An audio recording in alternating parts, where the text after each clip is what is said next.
Well, greetings and salutations, everybody. Welcome to the best damn movie-related show on the planet Earth, the John Campea Show, coming from right here on my YouTube channel. I'm, of course, your host, John Campea, and it's an awesome honor and privilege, as it is every day, to have you, our international friends, joining us as we talk about our favorite things in the world, movies and movie news and all sorts of good stuff. And, of course, I'm joined by the one and the only, Mr. Robert Meyer Burnett. Robert, how you doing, sir? John, that was a really great graphic that began this show. It makes me very intrigued. I wish I could see Thanos take on the Justice League. It's Ray does a good job with this stuff, man. And also joining us, of course, is Ashley Whalen. Ashley, how are you doing? I'm great, thank you. Good morning, everyone out there. Happy Thursday. And it is Thursday, and we do have a lot of stuff to cover here today. But before we get to our main topics, a couple of things just dropped this morning that we need to talk about here first. Right off the top, I don't know if you've heard, Avengers Endgame is doing okay. No. It's not doing bad. So far, I mean, it's this spunky little film with a I can do it attitude that seems to be doing some pretty good things. And now it's just toppled another big thing. It's being reported this morning that Avengers Endgame is now the largest grossing foreign film in the Chinese market ever to play in China, making over $500 million in just 8 days. It became the number one box office grossing film out there in just 8 days. Now, here are some records that it has set for the Chinese market. Let's see, where are we at here? Okay, released on April 24th, Endgame is already the sixth highest grossing movie in Chinese film history, period, thanks to a monster haul of $503 million. It goes on to say, Endgame has already broken 22 Chinese box office records. These include most pre-sales tickets at $92 million, most midnight screening for $28 million, highest single-day ticket sales for $82 million, highest single-week box office total, $386 million, and fastest film to cross their local currency $1 billion threshold. So wow. This is a movie that just keeps marching on and on. Now, not every movie gets to open in China, but China is the second largest film market in the world. It makes the second most amount of the box office. Now you've got it breaking all their records over there at this point. It'll probably at some point become the number one grossing film in China, period, not just foreign to play there. Rob, when you hear numbers like this and understanding what a monster player that China plays in the overall worldwide box office, what's the first thing that strikes you? Well, I think the emotion that this movie, I went and saw, John, we talked about The Wandering Earth, this Chinese movie. I was talking about The Wandering Earth. I finally went and saw it. I think it's the second highest grossing domestic film in Chinese history. Even though it was the sci-fi disaster epic, it was very melodramatic. A lot of heart, a lot of emotion in it.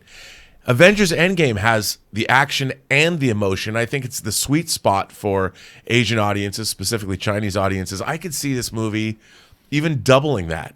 I mean, we'll see, but man, it makes me want to make, another tear-jerking superhero movie myself and send it over to the Chinese market. Another one? You've done one before?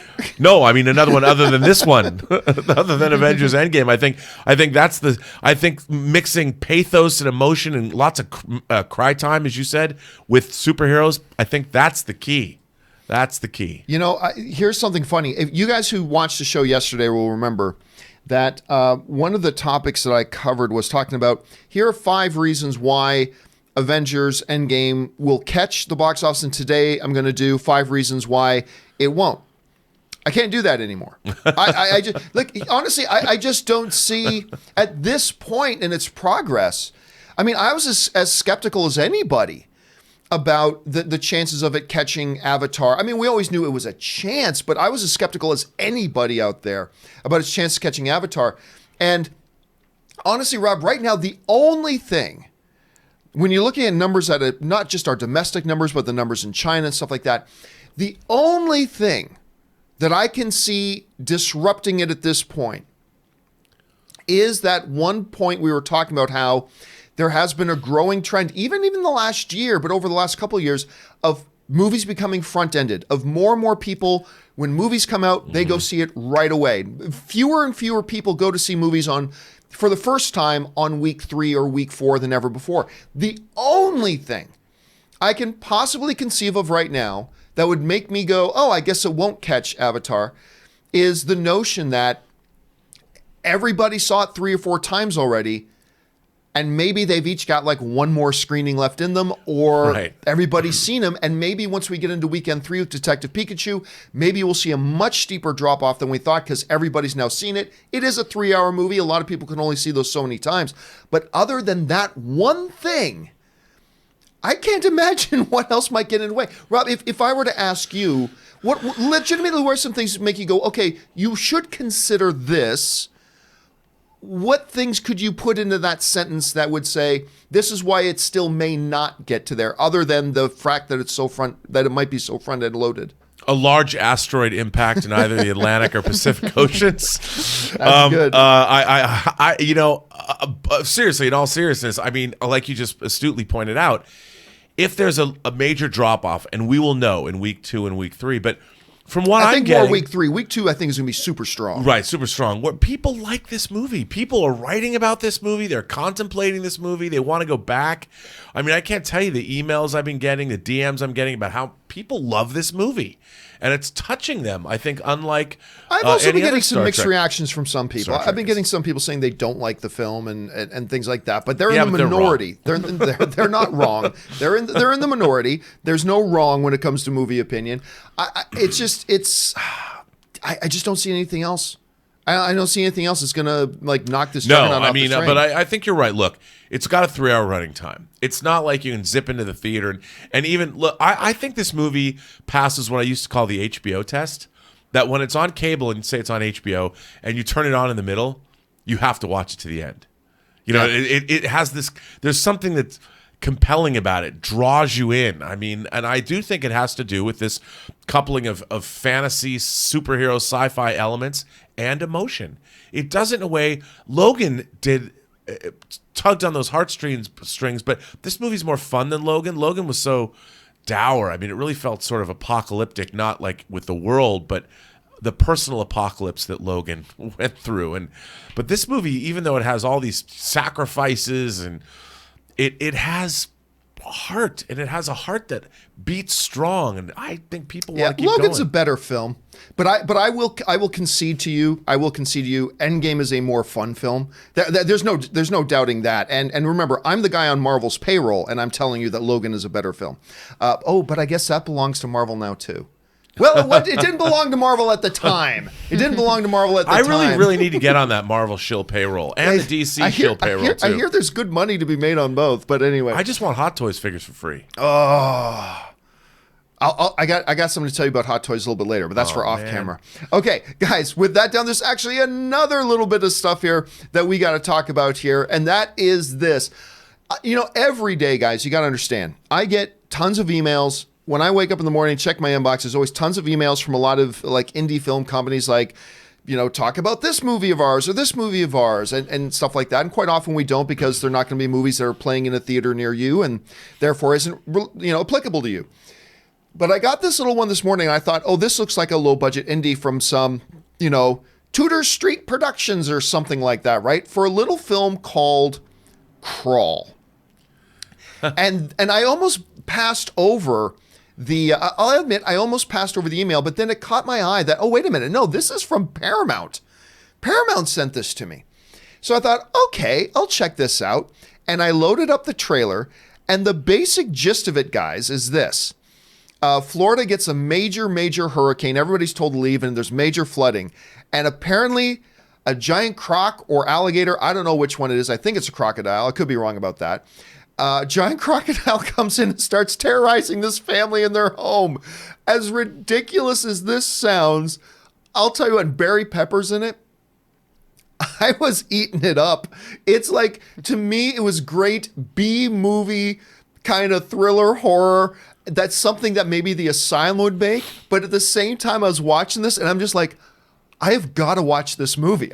Where can I find this movie? Like, I just wanted to watch it right away. Now, Rob, I was not at the Paramount presentation at CinemaCon because I fell ill for that day, but you were there, and they actually played this at the CinemaCon presentation. What did you think about this? They did. Well, first of all, I think it's not just one alligator; it's a bunch of alligators because they've, first of all, you're looking at this and you're like, I thought it's about a girl that goes to look for her father because there's a hurricane and he's stuck in the basement and the basement is flooding.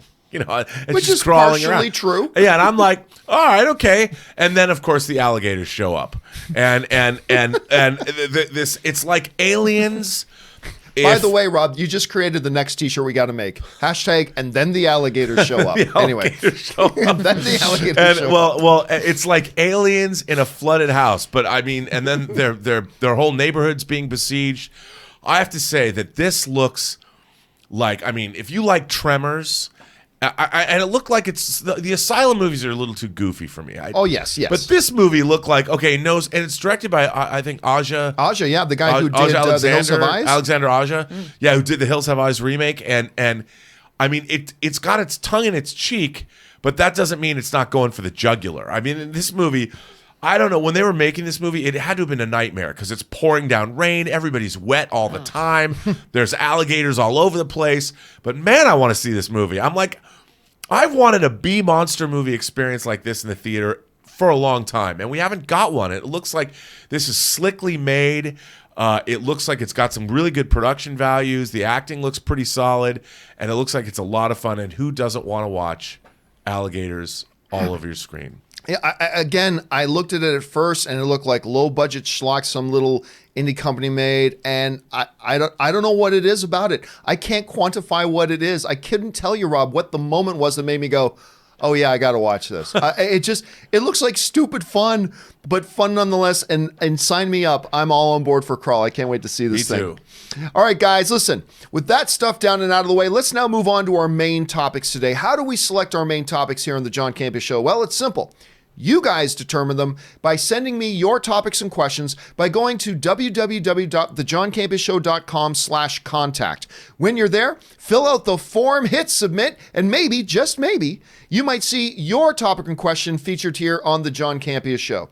With that out of the way, Ashley, what is our first main topic today? Okay, first one is from Valen Najir. Did you hear that Ron Howard said that they are working on a Willow series for Disney Plus? I remember seeing Willow when I was like 13 years old, and I've always loved it and completely confused why they've never gone back to do another. Do you think they should make this in continuity with the movie or sort of reboot it? Thanks, and bring on that sweet filthy. They have been talking for so many years about the possibility of either doing a new Willow movie or something else with Willow, to the point where when I first saw some people sending me some social media messages on Instagram and whatnot saying, hey, John, they might do a Willow thing. I'm like, yeah. But then I looked it up and it's like, oh, Ron Howard himself is actually talking about it. And where this comes from is Ron Howard was doing an interview with our friends over at Slash Film, and the topic of Willow came up, and this is what Ron Howard had to say. He said, there are really some serious discussions going on with John Kasdan. Now, of course, John Kasdan is the son of Lawrence Kasdan, who co-wrote Solo with him, and Lawrence wrote Empire Strikes Back and Indiana Jones stuff and whatever. So John Kasdan obviously just worked with Ron Howard on Solo. Anyway, there were some really serious discussions going on with John Kasdan, who was one of the writers of Solo, who kept hounding me about Willow the whole time we were shooting, and also hounding Kathleen Kennedy. We're in discussions about developing a Willow television show for Disney Plus, and I think it'd be a great way to go. In fact, George always talked about the possibility of a Willow series, and it'd be great and more intimate and built around that character and some of the others. And John Kasdan has, I think, an inspired take on it, and it could be really, really cool. Fingers crossed. That's from Ron Howard. Now, Rob, on top of all this, Ron Howard did go on to specify that, number one, it would not be a reboot. It would be continuation focusing around Warwick Davis, who would be back. And so that kind of settles that whole question right there. Rob, I got to tell you something right now. I would be giddy as hell for them to do a Willow series. I've grown that Mad Madigan. I grew up watching that thing, right? And I'm adored. But I'm of two minds here. On the one hand, I'm like, please, God, give us this. But on the other hand, I'm like, will anybody actually watch it? I just don't know about that yet. Just because I'm kind of crazy for it and dying to see it, I'm not sure if other people are. Rob, what about you on both of those questions? Number one, are you interested in something like this? Number two, do you think other people will be? Well, to be honest, I mean, Willow was never my favorite thing. I always sort of saw it as sort of a low rent, You know, we had two movies. We had Willow coming from George Lucas and Ron Howard. Then we had Legend coming from Ridley Scott. I really loved Legend, both versions of it, or all three versions of it now. But this movie was a little goofy. It seemed like you had Queen Bavmorda, who and I like Mad Mardigan. I like Val Kilmer and Joanna Whaley Kilmer. His I guess ex-wife they met on it or something. There's a lot of stuff to like about it, and I love the two-headed dragon, the Eber-Sisk, named after Ebert and Siskel. I thought I actually had the Eber-Sisk action figure. No, really? Yeah. I don't know what happened to my Eber-Sisk, actually. But the fact that they're going to keep it in continuity, that it takes place later, I mean, John, we live in a world where we'd get potentially a Willow TV series with Warwick Davis coming back. Val Kilmer's he's in Top Gun too. You could bring Mad Mardigan back. That would be awesome if he did. I mean, and maybe you could switch channels. You could watch Disney Plus and watch Willow, and then zip on over and watch the Dark Crystal TV series. I mean, oh my God. I always say we live in interesting times, but I was talking about this yesterday. I can't believe that we're going to get a Willow TV series. And I like the fact that it's going to exist. Whether it's, and I want it to be good. It's all about the writing, but if Jake, is it Jake? It's John. John Kasdan. The great thing is, if what he does, if he does the same thing Ryan Coogler did with Creed, when you get these creators that have grown up with something and they love something, and they come on and I call it creeding it up now. If you creed something up and you create an old moribund franchise and then breathe new life into it and make it new again, that's what you want. You want a creator that loves this stuff, and if John Kasdan loves it, we might get. Can you imagine? We might get a great Willow TV series. Well, and what we are overlooking here too is that it sounds like Ron Howard's going to be attached to all this, which is he's one of my favorite filmmakers. He's made a couple of stinkers, but he's made some of the greatest movies ever. And again, my only question mark is going to be if other people are going to have that same kind of enthusiasm. But the way you just put it, Rob, about the whole notion of one channel you can be watching Willow and the other channel Dark Crystal, which by the way is the show that I am. Honestly, more than The Mandalorian, I am looking forward to the Dark Crystal. But this Willow thing, if this actually does get a final green light and they start moving on it, it's going to rank right up there for me. Yes. Chamberlain. Yeah. I hate your whimper. Oh, God, I love Dark Crystal. Okay, anyway, with that down out of the way, what is our next topic today? Next up is from Frank J. I've been under the impression lately that everything Star Trek related on the big screen is pretty much dead at this point, as all efforts seem to be focused on the television properties, and then I saw Quentin Tarantino say that his Star Trek project is still very much alive. At this point, what are the chances we actually get another Star Trek movie? Hey, listen, Frank, you're not alone. I think it was just this past week I said, I mean, I don't know this, but I'm starting to feel like they're no longer interested in what they're going to do to the big screen. Look, the Star Trek, the most recent Star Trek movies, financially the biggest movies they've ever done, but not living up to what they wanted it to be. They were kind of hoping it would get closer to Marvel numbers and Star Wars numbers, and it just hasn't been that. And I've enjoyed them myself, but hey, it really looks like a lot of their attention with all the talk about what they're going to be doing with CBS All Access, the stuff about the Picard show, Star Trek Discovery, fingers crossed the idea of maybe a Pike series coming. We got some more kids-focused animated stuff. It just didn't feel like movies was on their plate at all. For those of you who are wondering what Frank is talking about, what exactly did Quentin Tarantino say? Here's what Tarantino said about this. When he was asked directly, hey, is this Star Trek thing now dead or is it happening? He said, it's a very big possibility. I haven't been dealing with those guys for a while because I've been making my movie. Of course, that's Once Upon a Time in Hollywood. But we've talked about a story and script. The script has been written. And when I emerge my head like Punxsutawney Phil, post Once Upon a Time in Hollywood, we'll pick up talking about it again. So now I don't think that this is exactly what you would call a confirmation, Rob, that the Tarantino Star Trek project is indeed still happening. But it also sounds like the reports of its demise have been greatly exaggerated. It sounds like this thing is still a possibility to go ahead. Now, it's funny because you and I have never actually had a chance to talk about the potential of a Quentin Tarantino thing. The reason the idea of a Quentin Tarantino Star Trek movie excites me is for two reasons. One, it sounds like something different for Quentin Tarantino because as brilliant as his movies are, you could fairly say that a lot of his movies stay in the Quentin Tarantino lane. You know what I mean? Like his movies have a particular lane. all of his movies kind of fall within that lane, and they're brilliant and great, and I enjoy them greatly. But to see him do something like a Star Trek that would be so out of nature and out of character for him, I think would be fascinating.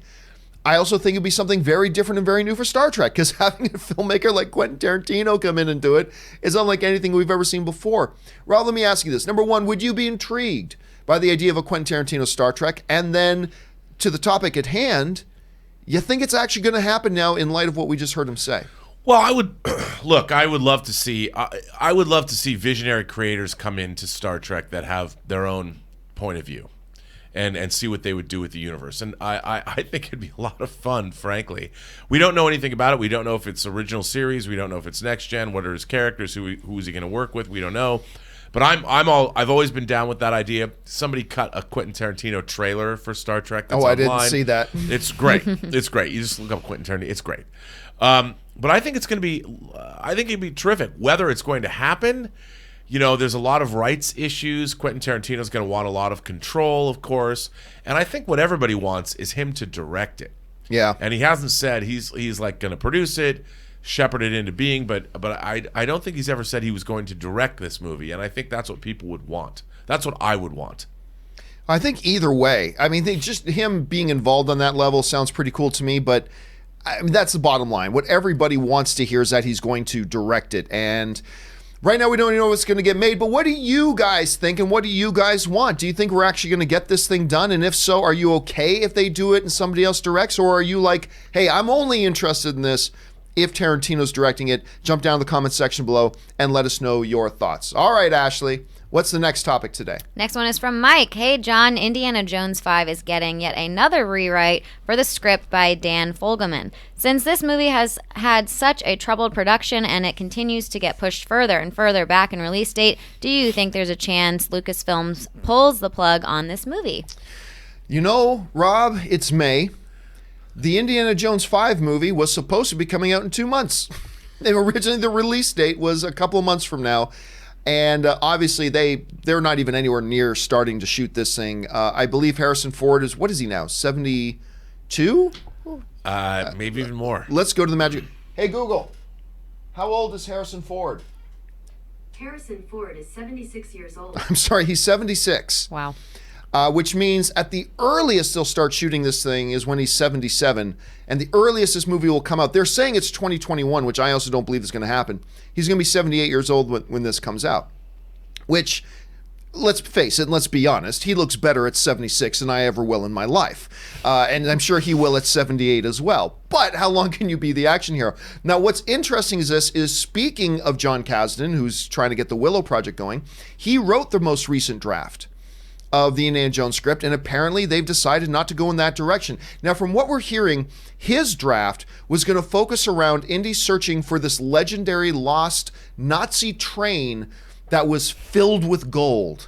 Now, imagine like a half-mile long train just filled with gold, and I mean, that could change the balance of power in the world if suddenly somebody came across that much money. But apparently, the word is, what the whispers are, is that they wanted a little bit of a supernatural element to it, like we got with Temple of Doom, like we got with the original Raiders, all that kind of stuff. Now, what is interesting to me, Rob, is that by bringing they're getting a guy like Dan Fogelman, who is enjoying right now absolutely ridiculous success with This Is Us. It's probably the most talked about TV show going right now.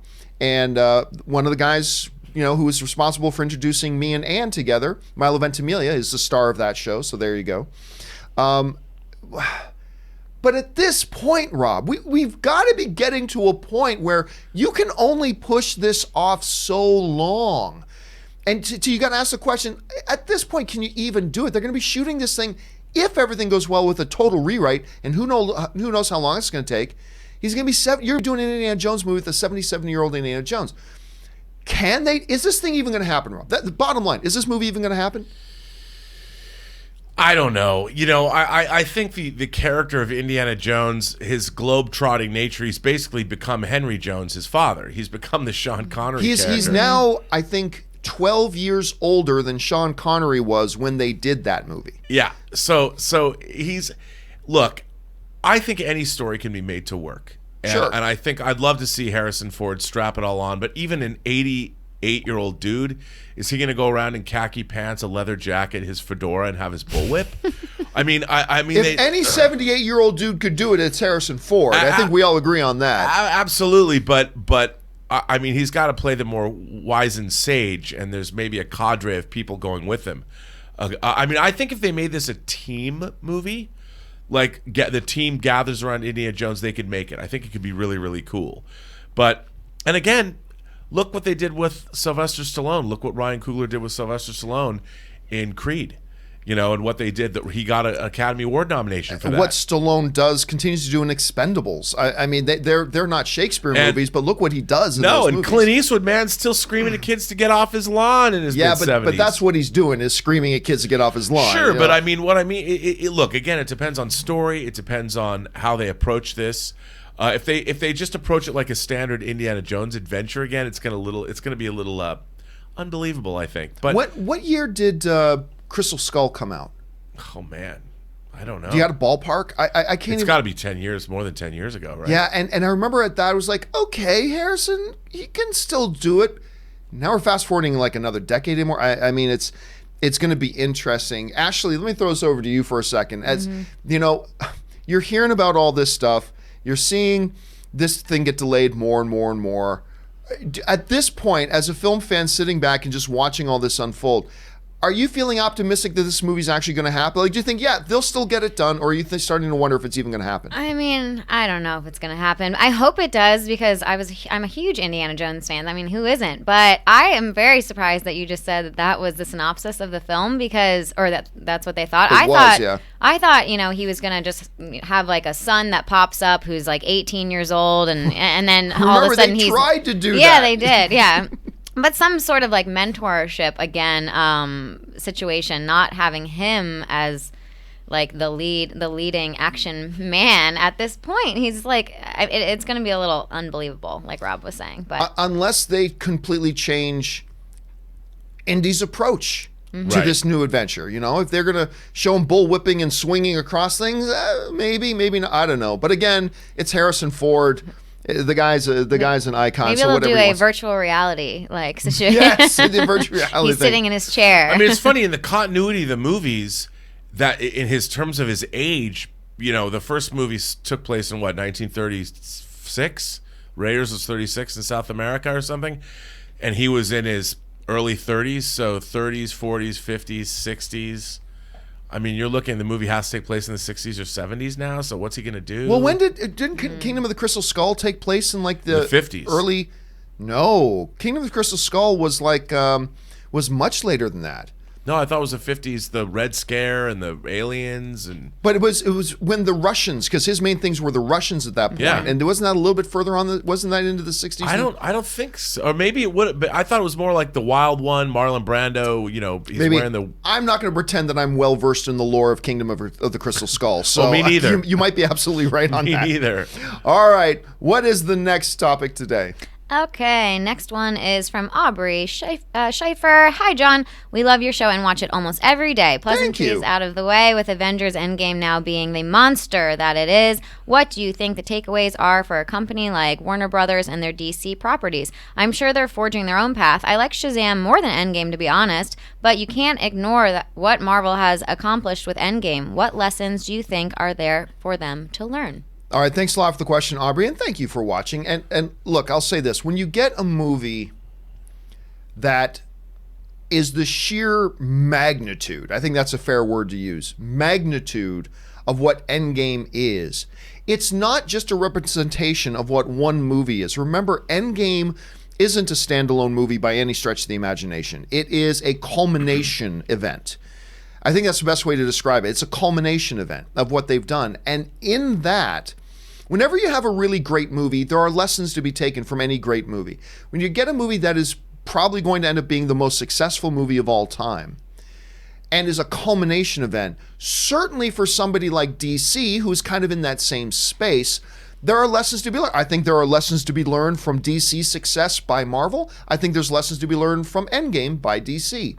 So if we're talking about on those levels, and we're not talking about DC becoming Marvel, But there are lessons to be learned from anybody's success, right? I can look at somebody who's in the restaurant business and glean lessons from how they succeed to what I do in the online movie punditry space. It's not that I'm trying to be a restaurateur. It's just that, there are things in success that you can learn some lessons from. And I think when we look at the success of Endgame, I do think there are a couple of lessons to be learned specifically by DC because they are in that space. Now, before I bring up what I think the lessons there are, I should point out that I think a couple of these lessons are ones that DC has already started to incorporate and incorporate well. But that doesn't mean they're not still lessons learned. So here's some things that I think are some lessons that DC needs to learn from Endgame success. Number one is put characters over action. What I mean by that is that when you look at Marvel films, whether you're looking at Guardians of the Galaxy or Ant-Man or Doctor Strange, they let us inhabit the world with these characters. They let us get to know these characters, not just get to know what the characters do, we get to know who the characters are. And aside from Man of Steel, which I think did a great job of that, a lot of the earlier DC films, the DCU films, we've gotten to know what the characters do, not who the characters are. You know what I mean? And it's hard to put that into a stronger sense, but with the Marvel films, it's always been, we become attached to the characters by knowing who they are, then seeing what they do. And I think that's a really big thing. And by the way, look back at Aquaman. I think Aquaman's a good example of DC already kind of learning that lesson. Shazam, whether you like or don't like Shazam, I think you can point to that too. I think that's a great example of that DC is letting us get to know the characters first, then seeing what the characters could do. And I think when Marvel's done that and you culminate in something like Endgame with all the things that happen, we're already so attached to these characters, we get the emotional response that they want us to have. Anyway, there's a lot to say about that, but let's move on to number two. Light subject matter or dark subject matter makes no difference. You got to make it fun. You got to make it fun. Like, I would argue, we were even just talking about the dire stuff of Logan, and I think Endgame is more fun than Logan, but there are scenes in Logan that are ridiculously enjoyable to watch.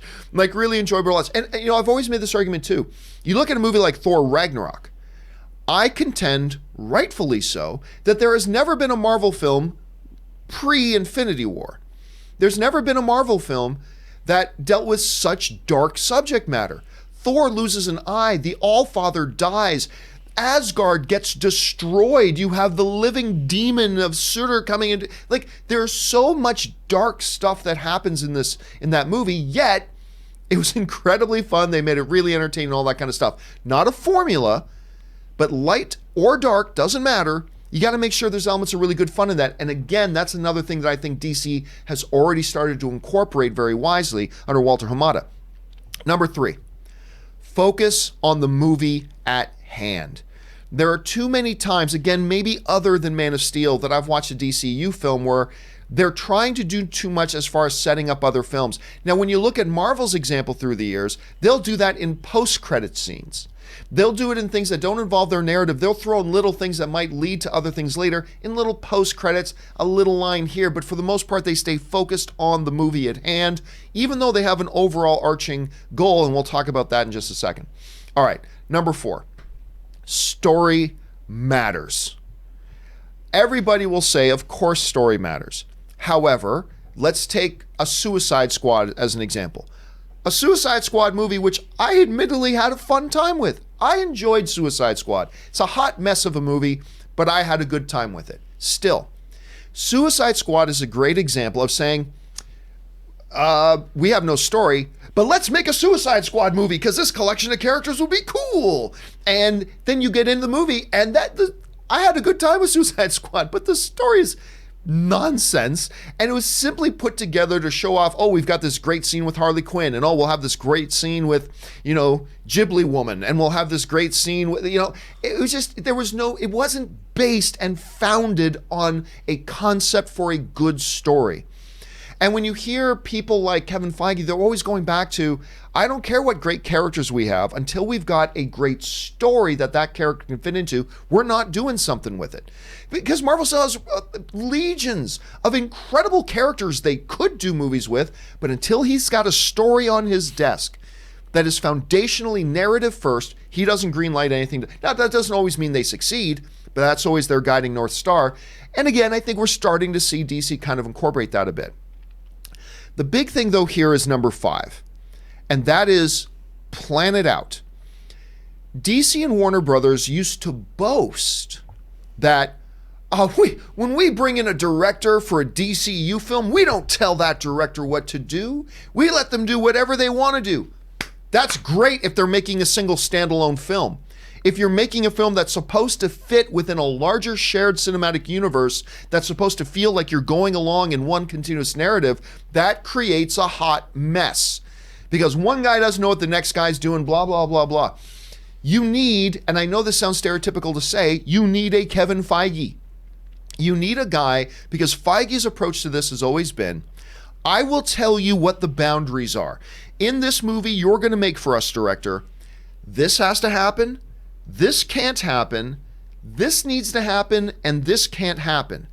There's the boundaries. Now within that box, you do whatever you want to do, as long as these things are maintained, because I've got a vision about what comes next. And I've got a vision about what comes 4 years from now. You don't. So just as long as you do these things, go nuts within that playground. And Ryan Coogler spoke very specifically to that, and he had a lot of freedom, yet also he understood what the parameters were.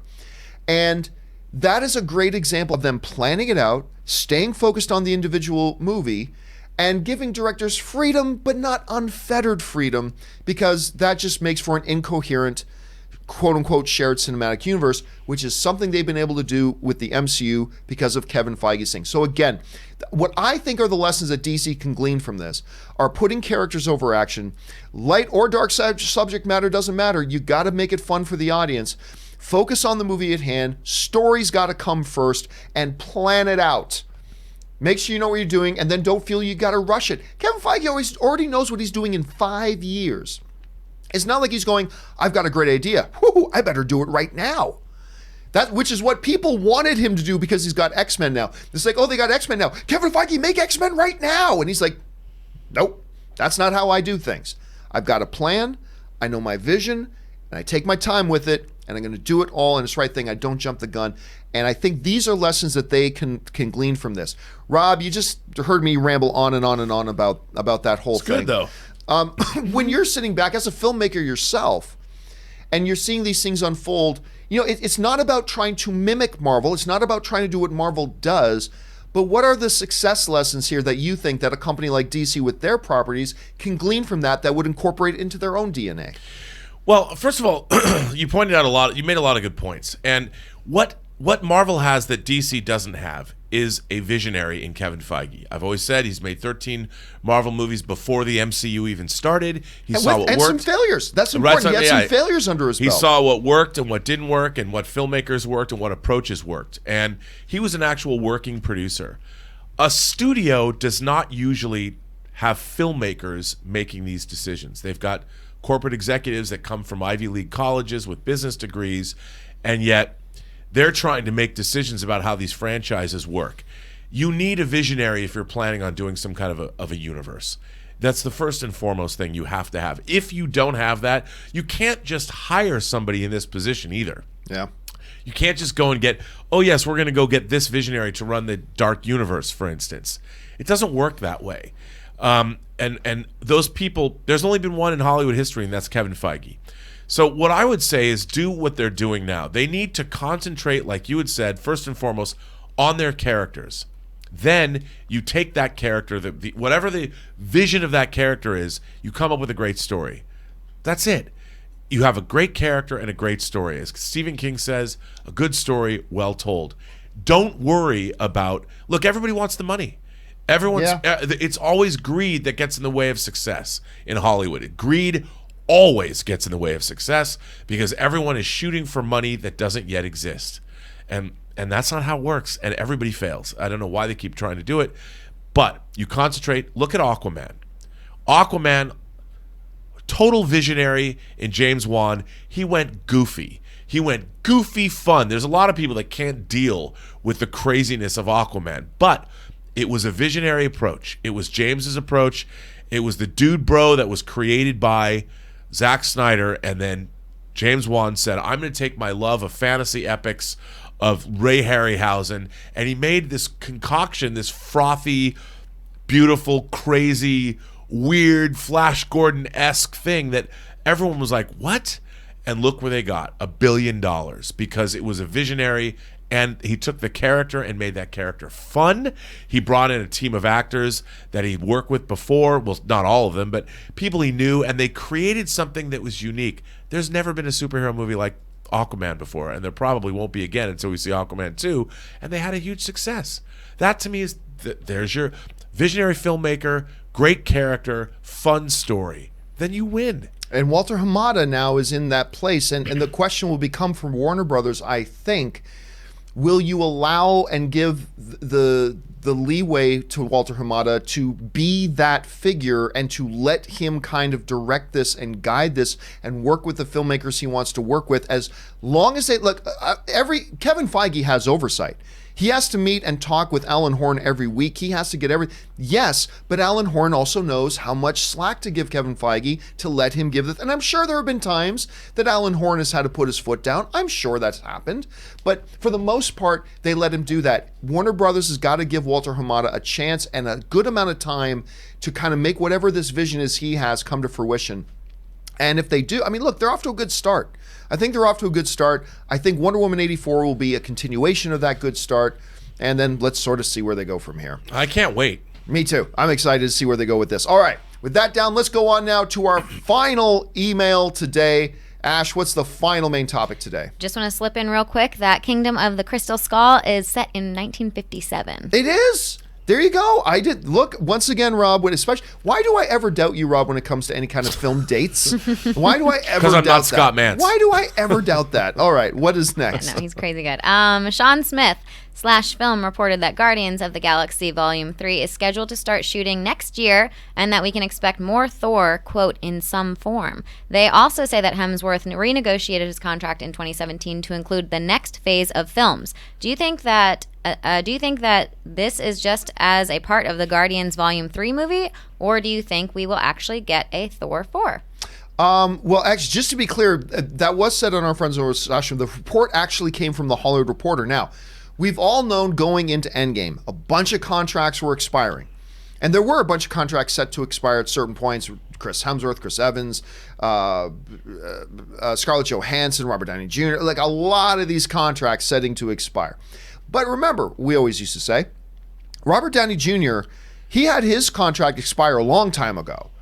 And so he just renegotiated another one, right? And that always can happen. So one of the questions we've had a lot around here was about Chris Hemsworth, like with the thrusting success of Ragnarok, how popular he was in Infinity War. Now we're rolling into Endgame, stuff like that. Rob, you and I have both been saying for a while, I can see them doing another Thor movie. Well, apparently, according to the Hollywood Reporter, Chris Hemsworth's got a new deal and actually has had it for a while, and we just didn't know about it. Here's what the Hollywood Reporter said. Chris Hemsworth, i.e. Thor, who signed with Marvel for 5 movies in 2010, then, didn't know about this, renegotiated in 2017 for Infinity War and Endgame, putting himself in the $15 to $20 million range and ready for the next phase of films. So, looking at this, Rob, it seems pretty clear that Hemsworth is signed up now. How many more films he has, I don't know. By the way, you see this new promo shot that Marvel released? This is a shot that they put out, but it's also beside him is Iron Man and Captain America. It's their big ad, Endgame, biggest movie in the world, come see it now. And they decided to throw this in there. This is a pretty damn good picture, by the way. Anyway, this is clear now. He's in there. Now, we've suspected he was going to be part of Guardians of the Galaxy 3. But it looks like now, if he signed up for more, you and I were talking about it, I think a Thor 4 is going to happen. Taika Waititi is obviously very clearly being kept in the loop. And Taika Waititi, he's being kept in the fold. He's always part of those discussions. They got him to directing an episode of The Mandalorian coming out. Disney is keeping him very close to home on this. I think we're going to hear pretty soon a Thor 4 announcement with Taika. And by pretty soon, I don't mean in the next couple of weeks, but soon enough. And Taika Waititi is going to be returning to direct that. I wouldn't be surprised at all if Taika Waititi wasn't already working on stuff with Thor IV with a screenwriter and stuff like that. So I think this is great news. Now, how long this contract is, anybody's guess. Rob, you hear about this news. What's your first impressions? I think Chris Hemsworth is a very smart man. I think he's look, you have something like this, which has never come along. For how many actors in the history of Hollywood have had this kind of a thing? He's a father. He's an Aussie. He's salt of the earth. He knows what's up. He's like, look, he's got Men in Black International coming up. Yeah. That could be a hit. Everyone likes him. Everyone now knows he's a deft comedian. So what he'll do is, once he's tired of working out, he'll move into his 40s and his 50s, and he'll become a debonair leading man. He could be the new Cary Grant. I mean, I think what he's doing is play Thor as long as he can deal with the workout regimen. I think what he's doing is fantastic, and I think he's being very, very smart. I think, look, we're seeing he wanted this character to be more like him. He's now clearly, whenever you see him, he's always got a smile on his face. He's clearly having a good time. He wanted this character to have a good time. It's moved with him, and I think he's had a lot of input. I think Thor Ragnarok was much more of an expression of who he was as an actor. I think it's great. And I think he's being really smart, and I think that's the way you do a franchise, man. You earn it. He's earned his way through the franchise. You know, he did 3 Thor movies. The last one was the biggest of all. Then he's got Infinity War, where he was the prime mover, and he had the great moment at the end. Who as an actor doesn't want to have such an iconic role that's loved worldwide? And you know, one of the other things get paid a lot, 15 to 20 million per film. The other thing here is that I think we often overlook. We see the character of Chris Hemsworth. I think a lot of times we overlook how good of an actor Chris Hemsworth is. He's actually a really good actor. And forget the stuff he's done in the MCU.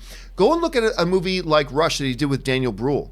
And I think Ron Howard directed that, as a matter of fact, speaking of Ron Howard. But that movie's great, and I think very underappreciated. Love Rush. You want to see Chris Hemsworth at his best and just how good he can be dramatically as well. Watch Rush. I mean, he's really good in that. And I think he's going to be, I think you're absolutely right, Rob. Like, even post MCU, he's going to have, as long as he avoids black hats, or as many black hat-like projects, because that was just but here's the thing. That was Michael Mann, you know, one of our great filmmakers. And I do want to see, where's the director's cut of that? They made one. They haven't put it out. I thought he was so bad. I don't know. He was good in that. I thought he was miscast, but he was as good as he could have been in that role. Yeah. I agree. I think he was very, very good in it. So I think we're going to have a lot of Chris Hemsworth for many years to come. All right, guys, that's it for our main topics right now. We're going to go on and start taking some live questions from you guys. But before we do, there's a bunch of other things going on in the world of entertainment news, so we don't have time to cover as main topics, but we want to make sure that you guys are all caught up. So Fact Checker Jonathan proudly presents to you today's installment of the Movie News Feed. First up, Django Unchained already feels like an epic with a 2-hour and 45-minute runtime. However, it looks like we're about to get even more Django, about 30 minutes more. Slash Film reports, released in 2012, Django Unchained was nominated for 5 Oscars and became Quentin Tarantino's highest-grossing movie with $425 million worldwide. However, it seems like Tarantino is not done tinkering with the film. Speaking with Slash Film to explain his recent decision to recut The Hateful Eight into a mini-series on Netflix, he said the following. But for instance, like Django Unchained, I've actually cut a director's cut of Django. That's about like 3 hours and 15 minutes or 3 hours and 20 minutes, something like that. That's one I wouldn't do as a mini-series because it would just be better as a movie. I thought about that idea, but that would just work better as one movie. Just a long one as far as I was concerned. So I've actually done that. We're just kind of waiting some time after Once Upon a Time in Hollywood, and we'll release that eventually. Tarantino still has to finish his next film, the star-studded drama Once Upon a Time in Hollywood, which follows a number of intersecting characters living and working in Hollywood in 1969. The film opens on July 26, 2019. Next up, Regina King is coming to Netflix with a new first-look deal. From Variety, the multi-year deal will see King's banner Royal Ties produce both films and series for the streaming platform. Her sister, Raina King, will serve as head of production for the company. King and Royal Ties previously had a production deal at ABC. Speaking about the deal, Ted Sarandos, Netflix chief content officer, had this to say. Regina King is a multifaceted talent, both behind and in front of the camera. She's been a trailblazer for years, with boundless creativity and impeccable taste in projects, and we couldn't be more thrilled that she will bring her formidable talents to Netflix. The news continues a stellar year for King, who won the Academy Award for Best Supporting Actress for her performance in If Beale Street Could Talk. Next up, speaking of Netflix, it has been reported that the streaming service has optioned feature rights to Jason Rekulek's young adult novel, The Impossible Fortress, for Aggregate Films and Gold Day to produce. The author will also adapt the novel. From Deadline, Jason Bateman, who heads up Aggregate Films, entered into a first-look, multi-year deal with the streaming service for film and television. Rekulek's debut novel is set to offer a celebration of old-school computer programming, 1980s pop culture, and the last great days of life before the internet. But those were the days of wine and roses. Next up, Lionsgate has signed a first-look film and television deal with acclaimed long-shot director Jonathan Levine. One of the projects already in development by Lionsgate Television is a Warm Body series adaptation with Levine's new production company, Megamix. From ComingSoon.net, Levine directed the 2013 rom-com horror feature that was adapted from the novel by Isaac Marion and grossed over $115 million at the worldwide box office. Along with the new TV series, Lionsgate will work with the team at Megamix to develop a diverse range of film and television projects as part of their long-term deal with the studio. Levine has a long history with Lionsgate, going back to 2011's comedy drama 50-50, starring Seth Rogen and Joseph Gordon-Levitt. Next up, reboots often have an uphill battle when it comes to box office success, and this year's Child's Play is no different. One thing the film has going for itself is Mark Hamill's voice for the psychopathic doll. Outside of that, there are troubles aplenty, as Cinema Blend reports the new Child's Play is currently tracking for an opening weekend somewhere between 12 and 22 million. Part of the reason the movie might find it difficult to have a strong opening weekend is that it's opening against a major tentpole release, Pixar's Toy Story 4.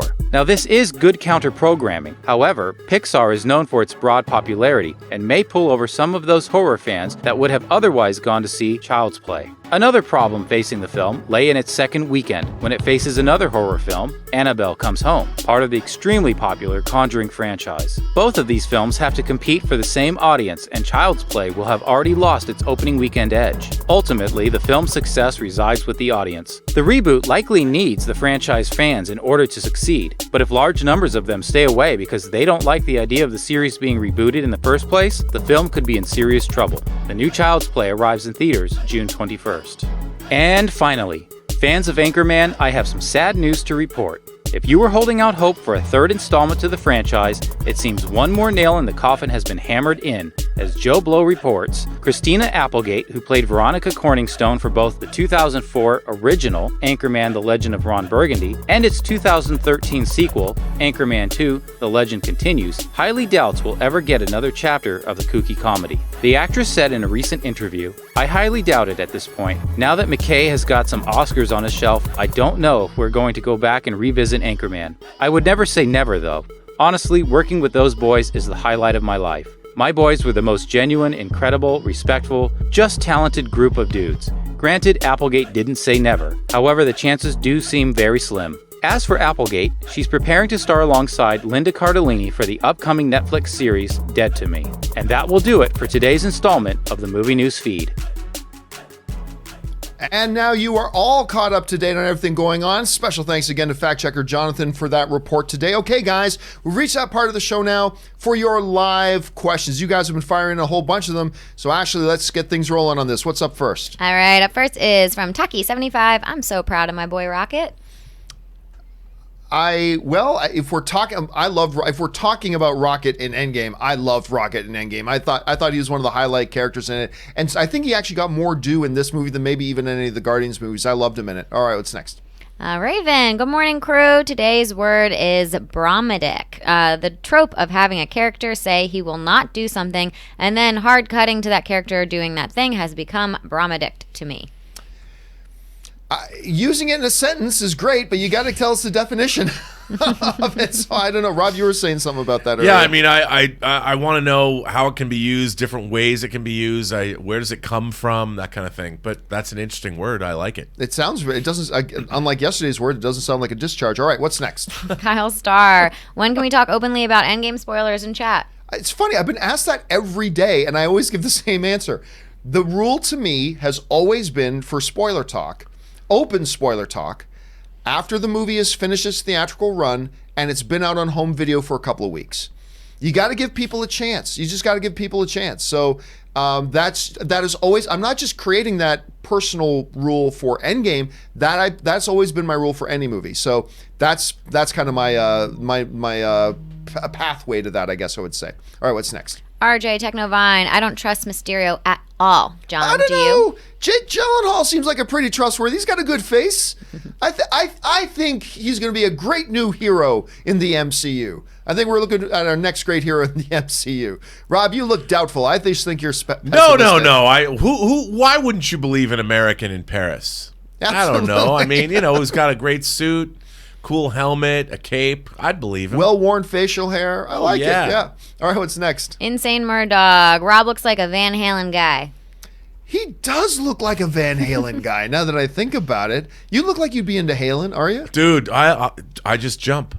Yes, Just I'm. go ahead and jump. Who doesn't love Van Halen? But I'm a Van Halen, not Van Hagar guy. Although I do like Sammy Hagar. I did work on 2 music videos for Chickenfoot, but I love early Van Halen. You know what? I'm actually a Hagar guy. I'm more of a Van Hagar guy. Oddly enough, I love them both, but I tend to like the music a little bit more out of that era. Either way. All right, what's next? My last name's Whalen, so we always make a joke. My family, we want to start Van Whalen. You gotta get a T-shirt. You gotta get one of those T-shirts. Jay Bling, Indy faces his biggest threat yet, cancer. Well, that's not funny. All right, what's next? Raven, how do you guys feel about the Orville? I know Rob is a Star Trek fan. I think it started off a little rocky, but it has gotten really good. To me, Orville is very hit and miss. I'll say this. There are some people who say, well, Orville is more like Star Trek than Star Trek Discovery is. Yeah, that's true. But it ain't as good as Star Trek The Next. It desperately tries in every way possible to be a carbon copy of Star Trek The Next Generation. Sometimes with some level of success, sometimes it just looks desperate to me. I will say this, though. They recently did their whole Kalon story thing. That was pretty damn good. They've had actually, you know what? They have, when I say hit and miss, that I literally mean that. There are some episodes I watch of that I go, wow, that was really good. And then I watch a couple of episodes and I go, oh, that was really sad. But it's enough that I keep watching. I mean, I think I just saw the season finale. Yep. So I keep watching it. Rob, what are your thoughts on the Orville? I like the show. I like the characters. But to me, it's like watching a really, really, really great Star Trek The Next Generation cover band. That's a great way to put it. I mean, that's they have not broken any new ground, but I really enjoy the show and I really like the characters and I like the actors a lot. I like the actors too, actually. I like them a lot. All right, what's next? Willow Yang, what are some of your favorite movie posters? That's a huge question. I can't give any definitive answer, but I will say this. The Shawshank Redemption poster of the one in particular is just of Andy on his knees in the rain with his hands up in the air. It's just one of my all-time favorites. I just love that poster. It captures the spirit of the film in one frame. And I love it when movie posters do that. What about you, Rob? I like all the James Bond posters, really, from Thunderball through Moonraker. The Rocketeer has a great one sheet. I mean, I collect one sheets and movie posters for, and there's so many that I love. I could. That's a whole show. All right, what's next? You should do it. Daryl Bess Wadley sent in a super chat. Thanks, Daryl. Hector Jeter, after my 5th viewing of Endgame, I think I might be done. Didn't beat my all-time record of 7 viewings of a movie, which was for Return of the King. Yeah, so many times I saw Return of the King. But I think what Hector is saying goes right to what we were saying a little bit earlier. This is a very front-end heavy movie. People are getting their 4 screenings done in the first 3 or 4 or 5 days instead of pacing it out. And I think Hector's going to be reflective of a lot of people, not the hardest of hardcore fans, but a lot of different people of like, okay, I saw it a couple times. That was 6 hours of my life and I'm good now. And I don't think even that's going to stop it from catching Avatar. But if anything is, I suppose that is. Rob, what do you think? It really depends, John. We're talking about Avatar had staying power because people kept going back. And remember, Avatar appealed, like I talk about my mom, appealed to everyone. Where there's a lot of, I think, the movie-going audience, especially if you're not predisposed to loving comic book movies, you might not go. No, that's true. I remember because I was in Vegas for CinemaCon. I remember I took some time, played some poker, and I was at about 5 or 6 different tables. And I brought it because that's all I talk about is movies at the poker table. At like 5 or 6 tables, only one guy said, "Oh yeah, I'm going to go see Endgame." It's like, just really? Come on, everybody's going to go see this. But I guess you're right, Rob. We forget sometimes it's as big as it is, it's not for everybody, I suppose. Right. Not everyone loves those superheroes. Yeah, I guess that's right. All right, what's next? Daryl Best sends in another one. Thanks, Daryl. Thank you, Shaw. Shaw, saw a trailer for Crawl, and as someone who likes reptiles, I'll give this movie a shot. Dude, Yeah. when I saw the poster and I like, oh, okay, this looks cheap. Oh, it's Paramount. Okay, well, I'll check it out. Watch the trailer. And now I'm with you, man. I think Rob and I are both on the same page on this. Like, yeah, give me this movie. This looks like fun.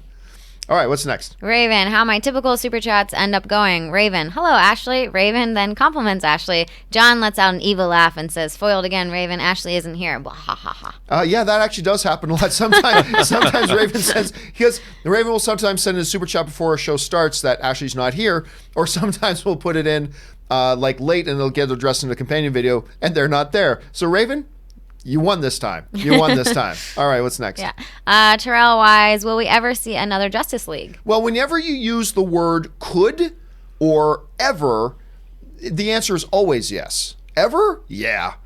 In the next year? No. I don't even expect to hear an announcement about a new Justice League by the time we hit the end of 2020.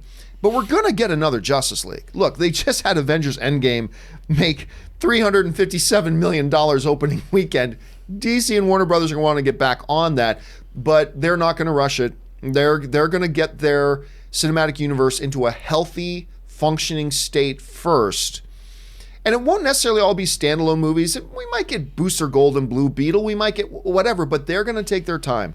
And ever, yes, by the end of 2020, no. Rob, how long would you guess? Just randomly guess. For another Justice League movie? Yeah. Oh, 5 years minimum. That long? Yeah, I mean, you've got to have more. If they ever make that Flash movie, they finally realized, make the individual movies first, then put the team together. See, I still don't believe that. I don't believe that. Because I think it's just make good movies first. And then because my argument about that one has always been like, look at Guardians of the Galaxy. Guardians of the Galaxy is a team of 5 different characters. Yeah. They didn't need to make a standalone Groot movie, standalone Star-Lord movie, standalone Gamora movie, standalone Drax movie, standalone Quill movie. And then make Guardians of the Galaxy. They were able to come out and make Guardians of the Galaxy first, but they did it right. Right. And I think that's been the struggle. The problem with the DCU hasn't been that they didn't start with all individual films. The problem is they started out with a bunch of films that divided the audience and people didn't overwhelmingly like. But I think, look, Guardians of the Galaxy was relatively new for people. People don't know the Guardians of the Galaxy, but people know Superman, Batman, Aquaman, The Flash. There's different incarnations that they've been seeing their whole lives. So what they need to see is they need to have those characters contextualized. If you threw them all together and there wasn't, you don't know, I mean, the first Justice League proved this. They didn't know who those, the dynamic of all these people. You'd known Superman and Batman kind of, and Wonder Woman, and then we're adding The Flash and Cyborg. We haven't seen them. How do they all work together? Whereas the Guardians of the Galaxy are new for people, most people at any rate, and the way they work together was presented in the film. I just think when you have characters that have been around for so long, you have to define them first before you put them together. See, and I think if Batman vs. Superman was just a great movie, I don't think we're having these conversations right now. But that's who knows? True too. There's probably so many different reasons, Rob, why people, and I'm sure people are going to be talking about this. We're still talking about Batman vs. Superman however many years after, and I'm sure they're going to be talking about what went wrong with the DCU in those first few years for many years to John, come. you and I love Man of Steel, and I still hear people tell me why it isn't great. I still don't get that. I don't either. Every time I watch that movie, I like it more and more and more. I'm with you. I do not understand why people, but I acknowledge that people don't like it. That's fine. I think that movie's a bloody masterpiece of the genre. All right, what's next? It's Kane. John Robb, the line is 30%. Can Endgame be the 3rd highest grossing movie worldwide by the end of their 3rd weekend? Love your show, never miss it. 3rd? Well, that that means it's got to get to 2 billion. Yes. I'll take over 30%. It's not 100%, but 30% is a low number. Can it get to 2 billion by the end of its 3rd weekend? I would expect it will. I expect that it will. Yes, I think it can. I think I'm going to go with you. Over 30%, absolutely. All right, what's next? Dude, man, you going to do a Red Dead 2 cutscene review? The story is amazing, feels very classic Western, and lots of cry time and great character development. You know what I started doing, Rob, a while ago? I started because I can't remember which one that it was, but there was a video game came out, and I watched the cutscene movie version of it, and it was like 6 or 7 hours long. And I did a review of it, and then I did that for a few video games. God, the Last of Us one was like 16 hours long. Right. And then, and the God of War, I think the one I did for God of War was like a 12-hour version. And I did that. But I'll tell you, some of them, here's the thing. The cutscene movie for the first Red Dead, actually not so good. But I thought about doing one for Red Dead 2. But the thing is, I haven't done these cutscene reviews for a while because I just started getting so busy. And you know, Rob, you and I have gone over my daily schedule before, and it's like I just don't have, like, I started watching the Spider-Man one, but I had to give up after about an hour because I realized I don't have another 7 hours I can commit to watching this and do a review of it. But I enjoy doing them. So I'm going to try this year. To get back onto doing those. And if I do, Red Dead 2 will definitely be one of those. All right, what's next? Michael Craig. I love seeing Paul Rudd's Ant-Man fighting alongside the Avengers in Endgame, but somehow I feel in a cruel alternate universe, he's Mystery Man. He does. He's in Mystery Man. Paul Rudd does feel like a Mystery Men character, doesn't he? God, I love Mystery Men. That's the one you don't like, right, Rob? Yeah, but look, to be fair, I only saw it once. And it wasn't what I was looking to see. I thought, anyway, I need to revisit it. I will get it on Blu-ray. If it's on Blu-ray, I think it is. And I'll watch it again. God, I love that movie. Remind me what that one is? Mystery Men it's Ben Stiller, Hank Azaria, William H. Macy, Paul Rubin, Greg Kinnear, Jeffrey Rush. Wow. And what they are is they're a ragtag group. Most of them don't have powers at all, but that want to be superheroes. And in that world, there is one real superhero, and it's Captain Amazing, played by Greg Kinnear, who is, I don't care if he ends up with 8 Oscars on his mantle, Greg Kinnear will always be Captain Amazing to me. And the world's great supervillain is Jeffrey Rush by the name of Casanova Frankenstein, who no matter how many Oscars he ends up with, he will always be Casanova Frankenstein to me. And there's other little villain groups like the Disco Boys and God, this movie and Jeannie Garofalo is in it. I love her. And she plays a hero called the Bowler. And her father before her was the Bowler. And she's got a mystic bowling ball with her father's skull. It's a transparent bowling ball with her father's skull in the middle of it. And it has like supernatural powers. And one of the best moments ever in Mystery Men is she's giving her origin story and talking about how her father fought crime until he died. And Hank Azaria, who plays a character called the Blue Raja, says, yes, I remember hearing something about that. What happened to him again? She goes, he fell down an elevator shaft onto some bullets. And Hank Azaria goes, yes, that always sounded a little fishy to me. It's just amazing. It kind of, and William H. Macy plays a guy called the Shoveler who just walks around and hits people with shovels. It's the greatest. Oh, and Pee Wee Herman, Paul Rubin, plays this guy called the Spleen, and he just literally he farts, and his farts will not literally knock armies out. And then there's the Invisible Boy who can only turn invisible when nobody's looking at him. It's brilliant. It was so far ahead of its time. I love this movie so much. I just get giddy about it. All right, I'm totally watching it this week. You got to check it out. Yeah. Okay. But by the way, it starts slow. If you start watching it for the first time, the first 5-6 minutes are a little, but believe me, once the diner scene happens, a few minutes in the movie, once you get to the diner, the whole movie just takes off. Anyway. Okay, what's next? All right. Ike Moore, over under 50%, we will see a Shazam sequel. Oh, over on that. Look, it's the first one. They put out a first one, which was a character kind of like Ant-Man. It's like, wait, who's Shazam? And granted, in my grandfather's era, he was more popular than Superman. But that's not the case these days, and we really haven't seen any incarnation of him. They came out, made a good movie that the audiences really liked, that the critics liked, and it made money. So I feel pretty damn good that I'm going to take over, not 100%, I'll take over 50%. Rob, what do you think? I think over 50%. Yeah. Yeah, it's not like it made truckloads of money. It broke even. It's in profitability, but I'd take over 50%. All right, what's next? Robin Peterson, going to Endgame for the second time and seeing my favorite band live this weekend. Can't wait. So excited. Going to be an amazing weekend. Robin, you can't say you're going to go see your favorite band and not tell us who the band is. I was thinking maybe the band live is the favorite band, but apparently not. Now, maybe it's is it the New Kids on the Block reunion? Maybe. That would be interesting to see. All right, what's next? Murray Wright. Only 3 weeks away from Brightburn. Fingers crossed that it's good and it's going to be R-rated, so kids be warned. I cannot believe how excited I am for Brightburn. One of the screenings of Endgame I was at, they played a Brightburn trailer. And there were some people like, what is this? And it's like, I still remember, Rob, the first time we saw this trailer. Yeah. I was just like, 30 seconds in, I'm like, this is just a Superman ripoff. And then the twist happens like, oh, I see what they're doing. And I have been positively amped to see this movie ever since. Me too, dude. I mean, this movie is, it's like a great DC Elseworld story. What if Superman were evil? Bad kid. There's my pitch. Kid. I'll buy that for $1. All right, what's next? For $1. Razor Edge Frisbee. Seen Endgame 3 times, so I feel like I can confidently say it's my second favorite comic book film of all time. Nothing has beaten Logan yet for me. And look, it's just so strange to think about the age we live in right now that we don't have to be apologetic about liking comic book movies now.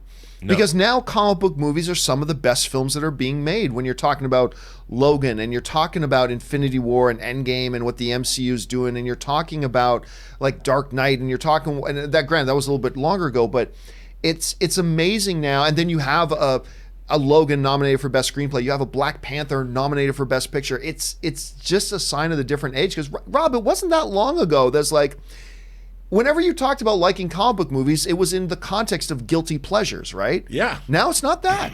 No, I mean, there was a handful. There was Superman, Tim Burton's Batman, The Crow up to like 94, and then Blade was the first movie where I was like, oh, I like Blade. The tide was changing. I actually like Blade 2 more than the first Blade. I don't know why, but I just do. It's got a lot of good stuff. And Guillermo directed Blade 2. Yes, he did, as a matter of fact. All right, what's next? Dim Sum 05. In all my years of conquest, violence, slaughter, it was never personal. Yeah, I can't say what that's from, but it's Thanos I do like that line. Oh, were you making a joke? Yeah, I was saying, no, I was being literal. We can't say what that's from. Oh. But anyway. I thought you were, because you know, you don't need the credits. No, I was saying can't say what that's from. Well, he did say that in the trailer. Did he say that in the trailer? Didn't he? Isn't there a trailer when he talks about, maybe not. Let's go with that. Maybe not, whatever. There's a TV spot where he talks. It is what it is. Oh, well, sorry. There's a TV spot where he talks. There's one where he says he talks about this puny earth and he's going to burn it. Maybe he did. Maybe he did. I can't remember. I didn't realize I love that line. It is a great line. You might be right about that, actually. Sorry. All right, what's next? I make mistakes, John. We all do. We all do. Ben Jesus watched Endgame for the second time. Took my mom to go see it. I saw a few things I missed the first time and love it more the second time. Woo, third act. Yeah, I mean, the thing is, I can't remember who one of the viewers wrote in, Robin, said, Avengers Endgame is the most movie I've ever seen. And it's true. There is so much they do in it.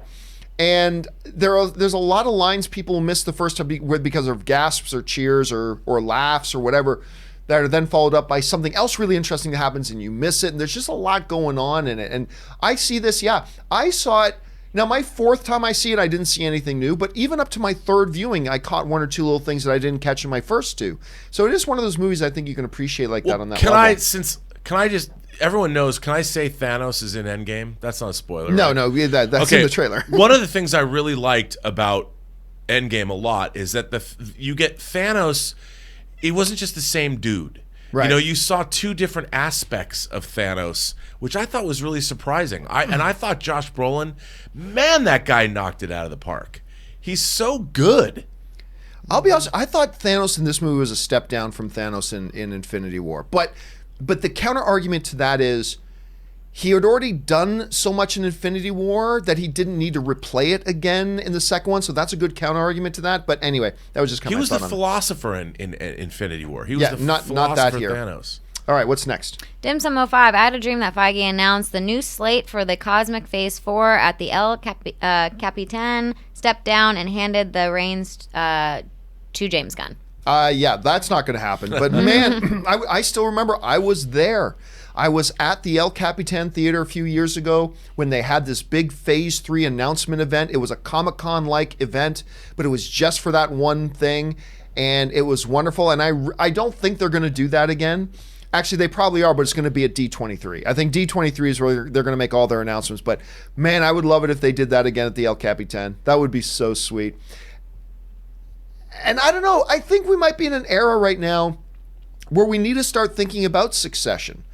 Because we say this all the time, but it's getting more and more true. What is there left for not James Gunn, but for Kevin Feige to do at the MCU? What's left? What can he accomplish there that he hasn't accomplished before? I honestly think that within 3 years, I think he's going to leave. And that will probably be good for him. And it might be a good thing for the MCU, get a new fresh blood to go in a different direction. But I think in 3 years, he won't be there anymore because simply what is there left to accomplish that he hasn't done already? He's only going to disappoint the shareholders. Yeah. That now, I mean, that the problem is they've passed $20 billion for 22 movies. It's unprecedented. Insane. And if you're not achieving that level of monetary success, all you're going to do is people are going to be like, well, wait a minute, what happened? What happened to Kevin Feige's reign? These movies are only making $500,000 or $500 million. I mean, it'd be thankless. And you always go out on top. What happened? Remember when Age of Ultron came out? It was one of the biggest opening weekends in cinematic history at the time at $195 million. And all anybody talked about was, oh, it wasn't as much as the first Avengers. Oh, what went wrong? What happened? It's one of the biggest opening weekends of all time. And you know what? What's his name? Jerry Seinfeld has this incredible joke, and I'm not going to do it justice, but the basic gist of the gag is this: is like, imagine being an Olympic athlete. Like you just 100-meter dash. That's all you do. You train 5 years up at 5 a.m. every day for years and years and years, blah, blah, blah, blah. And then you, by 1/100th of a second, you come in second place and get the silver medal. And all anybody wants to ask you is, what happened? What went wrong? What did you slip? Did you not go to bed early enough last? And it's like, you just won the silver medal at the Olympics. Anyway, that's what I feel like people bring when you're talking about the success of this. And it's crazy. It's crazy that we have that kind of mentality. All right, what's next? Jay Bling, sing Avengers Endgame for the third time tomorrow. Good on you. I've already seen it 4 times. It's a movie that deserves a couple of viewings, Jade Bling. All right, what's next? I think I'm going to go again. I'm not someone that really goes to movies 2 times in the theater. I just don't, but I feel like I need to. I just don't. I don't know. But I'm going to. All right, Derek Large. So a good while ago, I sent in a super chat about my girlfriend introducing me to Hitchcock, and you told me to keep that girl around. Well, our wedding is tomorrow night. Thank you for the advice, John. That's awesome, Derek. I love hearing stories like that. That is so cool. I love it when I get these messages from people that are callbacks. I remember this one time. I got an email from this girl who was like, hey, John, me and my husband watch your show, and my husband's the one who got me into your show, and we're working on starting a family. And I'm wondering if when I get pregnant, if I can let you know, and if you can be the one to let my husband know on your show. And I'm like, this is the strangest email I've ever gotten. Count me in, right? And sure enough, I forget about it. And then a year later or months later, whatever, I get the email from her. She says, we're going to have a baby. He doesn't know that yet, blah, blah, blah. So I got to get on the show and do that sort of thing. And then it was like a year later, I got another email from them with a picture of the baby. And there's just something about these long-term things. So hearing from you, Derek, and I think I remember you talking about that Hitchcock thing. That is really, really fun. Thank you. That just made my day, man. Thank you so much for sharing that. I really appreciate it. I hope you guys have a great wedding day. But which Hitchcock did she make you watch first? Was it Vertigo? Was it Rear Window? Was it Psycho? Was it North by Northwest, To Catch a Thief? Gotta tell us. Let us know. What was the magic formula? What was the film that did it? All right, what's next? I hope it was Psycho. Celia, is it possible for Endgame to make $3 billion? Yep. Now, I'm now fully expecting it to catch Avatar, which color me shocked. I mean, I was amongst the most of the pessimistic people that it could do it, and it's going to do it. $3 billion. Keep this in mind, is another $300 million on top of that, which again is more money than most movies make. But possible, absolutely possible. Would I say it's definitely gonna? I'm not gonna say definitely, but it's yeah. Don't be shocked at all if it does. Rob, if you had to slap a percentage on it making $3 billion, what would you say it is? I don't think I'll give it a full 50. I'll give it a full coin toss. I'll give it a full coin toss. And I never would have done that a couple of weeks ago, but today I'm like, I give it a pure coin toss. I don't have enough information. I wouldn't make a bet because I don't have enough information. But if it another 2 weeks, if we still see this kind of performance, and if it doesn't have a precipitous drop off, then very possibly it could get to $3 billion. All right, what's next? Dim Sum 05, Part 1. Suggestion: is there any way you can notify us when the floodgates open to submit questions, tweet, Insta, etc.? And then he's got a part 2 down there. Part 2, I get here an hour before the show starts, and you already have 3 billion questions, and I know it's going to go to a companion. Thanks. No, I'm not going to send out notifications of when. Look, it's pretty much the same thing every day. I generally speaking, right around now, we start the show at 9 a.m. Pacific Standard Time, so I usually post the live event at about 7:30 a.m. Right around, give or take a few minutes, but it's usually right around 7:30 a.m. is when we post the thing. And I mean, sometimes we get through all the questions. A lot of times we don't, and we do a companion video later. But the questions always get answered in a video that day. Well, sometimes you got to wait a day or two if it's a Friday, and I got to push it off a little bit. But they always get answered, usually that day. But yeah, it's generally speaking, it's 7:30 in the morning when I post a live event. I've been trying to be as consistent about that as I can, but give or take a few minutes, it's right around there. All right, what's next? John Early, what do you say to people who'd rather stay at home and stream files as opposed to watching them in theaters? A lot of theaters where I'm from aren't handicapped accessible. I'm a Minnesotan. Well, I mean, that becomes a question of necessity, John. I mean, that's look, if you have an impairment and you need certain facilities for you to be able to go to the theater and they don't provide that for you, well, what are your options at that point? You need to stay home and watch them when they come out on Google Play or whatever. Now, if you're asking about what do I think about people illegally pirating illegal streams of movies when you can't get out, I still don't think that's okay. I still don't think that's okay, because in essence, that's like saying, John, there's this new Maserati, but I can't afford it. I'd pay for it if I could, but I can't afford it, so I'm allowed to steal it, right? Well, no. You probably should then wait for it to come out on Amazon Prime or on iTunes Movies or on Google Streaming or on Netflix or on Hulu or whatever at that point. But if you're asking just in general, like people who just don't go to theaters and they just stay at home to watch their movies, well, sometimes that's a necessity. It doesn't matter if your local theaters does not provide those facilities for you, and shame on them if they don't, then what other choice do you have? So yeah, that's kind of my thought on that. All right, what's next? Hector Jeter, you ever seen a grown man naked? John and Rob, do you like movies about gladiators? Do you ever hang around in the gymnasium? Oh, that is Airplane, if I'm not mistaken, Rob. Airplane was one of those movies that everybody knows about that today's movie-going audience in mass have still not seen. Which I can't believe. Well, it's an older film. I know, it's 1980, I think. Yeah, I mean, I was too young to watch it when it came out, for sure. I didn't watch it till many years later, but you've got to watch it. There's so much good stuff in that movie. You've absolutely got to watch it. It's so, and you know what? Airplane 2 is nowhere near as good, but William Shatner's in it. William Shatner's great in it. It's not nearly as good, but I think this, with all the hilarious lines in Airplane 1, I think maybe the funniest, the hardest I ever laughed in an airplane movie was a moment in Airplane 2 when Stryker has once again taken over the controls of the plane, and at ground control they go, Stryker, that name sounds familiar. Pull his record. And they literally pull out a music record. And it's Stryker on it with an accordion. He goes, "We did, sir," and it doesn't look good. It's like, anyway, and I don't know why, but I laughed hysterically at that. Guys, watch Airplane. Thank you for sending that in, Hector. Take a note from Hector, everybody. Watch Airplane. It's hilarious. And they do some things in that you could never get away with today. No. Like, ever get away with today. So good. Okay, what's next? Chandra Sakara, today, 11 years ago, on May 1st, 2008, the GOAT, RDJ, came out as I Am Iron Man and is the greatest line in comic book movie history. Congrats, RDJ. Yeah, I don't know that that's the greatest line in comic book. I could think of about 10 or 20 off the top of my head, but it is crazy. May 1st, 2008 Was it actually May 1st that the first Iron Man came out? I think it might have been. It's the anniversary of when that happened. It is the movie that put it all into motion. And everybody today forgets that at that time, Robert Downey Jr. was having trouble booking commercials. Yep.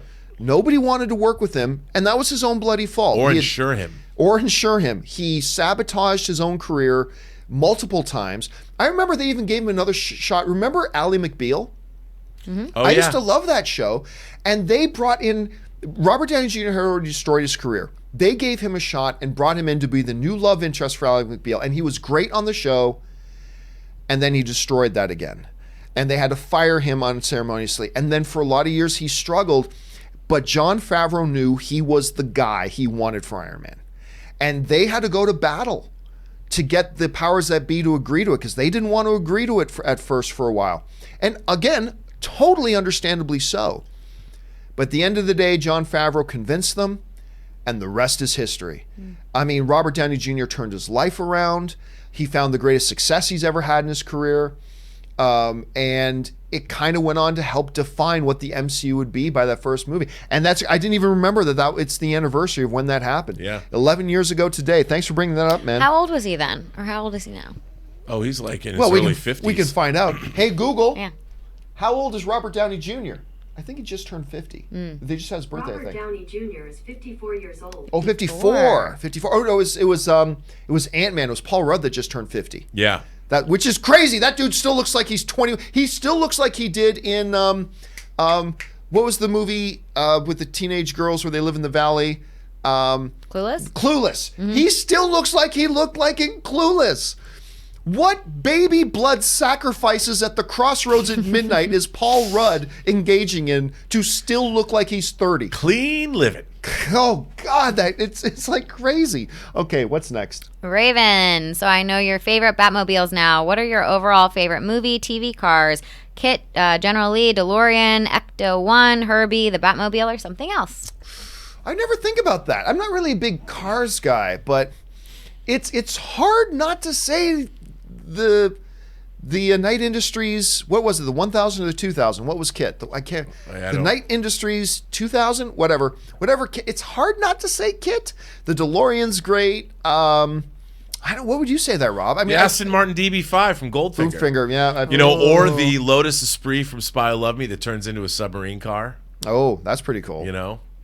Or maybe this new Men in Black International car that turns into a spaceship. That actually looked pretty cool, too. That one looked pretty cool, too. All right, what's next? What about Dumb and Dumber's car? Come on. Oh, with the dog thing. Oh, I love that car. That's great. Jared's reviews. I want Marvel to take their time with X-Men and FT4, but how come when they made the deal with Sony, Spider-Man got put into production quickly, while X-Men and FT4 might be 5 to 8 years before we see them? There's a couple of things. Number one, it didn't get pushed into production all that quickly. But number two, that deal had been in the works for well over a year before they ever let us know about it. Like people act like they announced the deal. Oh, they met last night and made a deal, and now they know about it. No, they had been talking about and working that out for they've already talked about this for well over a year before the announcement was made. And remember, the Spider-Man deal was not like the Fox deal. The Fox deal was about a complete corporate takeover that had multiple layers of government approvals that had to be made. So even though they started talking about it, they were not allowed to act on it. They were legally not allowed to do anything to make sure they followed all the rules and regulations of it. They couldn't do a thing on it until the deal was absolutely finalized and got the final government approvals done. Then they could start having meetings and talking about what they're doing and all that kind of stuff legally. The Spider-Man scenario was completely different. The Spider-Man scenario wasn't a corporate takeover. It was simply a property share deal between two companies. So the moment they started having their first sit-down lunch, Kevin Feige was allowed to start planning out what he wanted to do. As a matter of fact, Kevin Feige was allowed to start planning out what he wanted to do years before that, and then start having conversations with Sony to see if they could actually make it work. So it was a night and day difference between the scenarios, and people often confuse those two. Do you anything to add to that, Rob? No, I mean, I think that's pretty good. And remember, there's an X-Men movie coming out next month. Yeah, and it's not like the X-Men. They're still going, and there's this New Mutants movie somewhere. Who knows? Yeah, that may or may not exist anymore. Who knows? All right, what's next? Tyler Van, thoughts on the TV show Heroes? The first season of Heroes, So by the good. way, with the aforementioned Milo Ventimiglia, I say this with all sincerity. The first season of Heroes is my all-time favorite single season of television ever. I've never liked a single season of television more than I liked that first season of Heroes. Heroes quickly fell off the train. I mean, Wow. it went downhill quick. There was a lot of stuff with the writer's strike and all that kind of stuff going on, but it quickly deteriorated, unfortunately. But that first season, true story, Rob and Ashley. I know I was living in Canada at the time, so I know you weren't one of the girls. But I had a first date ready for this Saturday night. And my buddy Rodney, he wrote to me. Now, remember, this is before Netflix and Hulu, right? I was still living in Canada at the time. My buddy Rodney is like, John, have you been watching Heroes? And I'm like, no. And I guess there were like 9 or 10 episodes in by that point. It's like, dude, you got to watch Heroes. Like, you desperately, I'm like, okay, I will at some point. He goes, no. I'm coming over to your place right now. I burned the discs. Yes, I watched some pirated stuff 10 years ago. I'm sorry. I burned the disc, but there was no other, I didn't have anything else to watch the show on, and I wanted to hop on with it. So I've burned all the shows that have aired so far. Watch at least the first episode. I'm like, fine. Now this, at this point, is at like noon, 1 o'clock. Rodney comes over, brings me this burned DVD he did, and then he splits. You just watch first episode. I watched the first episode, and I was totally 100% hooked. It was one of the best pilots I had ever seen. And in the first episode, they completely laid out what this show is and what the story of this year is going to be, right? With Hero, like, seeing the future and all that kind of stuff. And I'm like, well, damn, next. Played the next one. Damn, next. Now, my date was supposed to come over at 6 o'clock. My date was going to meet me at my place. The place I was going to take her to dinner was just a few blocks up the road. We were just going to walk there from there. And it hits 5:30. And I just finished like episode number 5 or something like that. And I'm like, do I go on this date with this girl I've been trying to get this date with for a while? Half an hour. Who I'm pretty sure is into me. And I'm pretty sure I can get some skin-to-skin contact later tonight if I do. And because, hey, when you're at the age I was at, and you're not married, that's all you're thinking about. But anyway, and she was great. Or do I call this girl right now and I'm like, I'm so thick. I don't think I could go out for dinner tonight. Oh, my And I God. canned the date. And you know what? I've never regretted it. Never regretted it. I watched the final 3 episodes that were on the disc, and it was the best decision I ever made. It was fabulous. It was absolutely fabulous. So that's my little story with Heroes. Come on, Rob. Come on. You guys know. Anyway, so yeah, I canceled the date. No, I think I agree with you on the show. I think the first season, I've never seen a show disappoint me. I was so disappointed in how the show developed because that After that, first yeah. season was really good. So great. I agree with you, but I would not have. I would not have postponed in the a date. turn of poetic justice. For a girl that's coming over to your house, so she has to come back to your house after dinner. So if it goes well, I know, believe Dude, me. that's a setup that you was seldom part of my get in thought life. I'm not going to lie, that's Just part of saying. my thought process. I mean, But in a twist of poetic justice, she never allowed me to reschedule the first date again.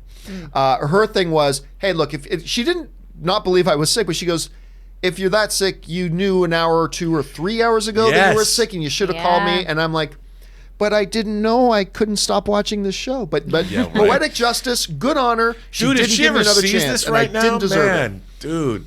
But she already didn't give me a second chance at the first date, and she was totally right to do so. But I still worth it. But Heroes saved the future of you and Anne. See what I did there? It did, as a matter Wow, of fact, okay. Wow, because, nerd. because Wow. of Milo Ventimiglia. It was Wow. that day that started the path. The alternate timeline reality, if you will, that ultimately led Milo introducing me to Wow. Anne, and Yeah. there we go. And There the you rest go. was history. It That was a happened. very astute observation. Actually, What did Bran say to Theon? You know, all the things I've done brought you to this very moment where you need to be. home. So that's what happened. Everything that I did led me to where I am today. How'd that work out for him? Well, it worked out pretty good for me. So, but yeah, for Theon, not so much. Not for Theon. Not so much. Oh, God, we talked about that so long. Okay, let's take 3 more questions and we'll wrap it up here today, guys. Salda deal. Here's a super chat for you, John. Man, that Sonic trailer looks god awful, but hey, that recent Teen Titans movie looked bad and it got good reviews. Oh, yeah. You know what? And the Teen Titans thing, I've still not watched it. The Teen Titans Go, I think it's called, the movie. Movies. Because to me, it looked just terrible. And then Ann and I started hearing good things about it. And Ann and I like, okay. Well, Ann especially was like, we got to watch this. I'm like, okay, we'll watch it. So Ann goes away on a business trip, comes back. And I'm like, okay, why don't we watch Teen Titans tonight? We'll pop it on. It was on home video now. She goes, actually, I watched it on the plane and it's not any good. I'm like, oh, okay. So I still haven't seen it. But I've had a lot of people tell me that they've seen it and they enjoy it. So maybe I will enjoy it, but I don't feel any motivation to get down to seeing it. All right, last 2 questions. 1M, do you have a favorite Kevin Smith movie? Easily, Clerks 2. Clerks 2 has so much heart, and it hit me in such a way because one of the central themes is about the things we value over friendship. You know, one of the central themes in the movie, and this is why it touched me where I was at the time, was, you know, this dude's got a great job opportunity. It's a great opportunity. You'd be stupid not to take it, but it requires moving away. It requires leaving your friends. And how does that figure into life decisions that we make, you know? And I remember I was in that exact same moment in my life. I had some job opportunities that were going to take me away from my friends, and I had to evaluate, like, really, like, am I thinking this through? Great, I'll have this job, but then it'll be Wednesday night and I won't have my friends here. And it had so, like, in the midst of having donkey jokes and all that kind of stuff, I thought that was the movie that had the most heart out of any movie that Kevin Smith said, and for that reason, I love Clerks 2. What about you, Rob? I think Chasing Amy. So good. I'm a big Chasing Amy fan. I mean, it gets a little wacky, but I really like Chasing Amy a lot. All right. What about you, Ash? You got a favorite Kevin Smith film? God, I can't list them. I would need to look them all up right now, but I've seen, Chasing Amy. I remember loving that one. It's been a minute. But that one's great. Mm-hmm. All right, what's next? Anthony DeRiso. Hey, John, just wanted to drop a super chat your way for doing all you do for the fan community and being awesome at the same time. That includes RMB and Ashley as well. Oh, well, thank you so much, Anthony. It's always really nice when somebody just wants to write in something and say something nice. Thank you so much for that. And what a great message to end today's installment of the John Campea Show. Guys, don't you worry. Everybody from Jay Meister, Ewan, Fitzhugh, and everybody else all the way down, do not worry. Those questions are going to get answered a little bit later today in a companion video, so don't worry. Those questions will be answered in a video. Just stay tuned a little bit later. I want to thank the people who are here joining me today. First of all, the one and the only, Mr. Robert Meyer Burnett, who would never stand you up on a first date, ladies. Robert, where can people find you Especially online? if you're coming to my house. You can find me on Twitter at BurnettRM. You can find me on Instagram at RMBurnett, or find me on my own YouTube channel, The Burnettwork, and its adjacent website, TheBurnettwork.net. And of course, someone no guy would stand up on their first date, Miss Ashley Whalen. Ashley, where can people find you online? You guys can find me on my Twitter at AshAttack1, or my Instagram is Ashley Whalen, 2 Y's and Ashley. And you guys, of course, can just follow me on social media simply at John Campea. That'll do it for me for now, guys. Thanks so much for being here. My name's John Campea, and until our next show, bye-bye. And it didn't turn off. For whatever reason, the go to black button didn't work.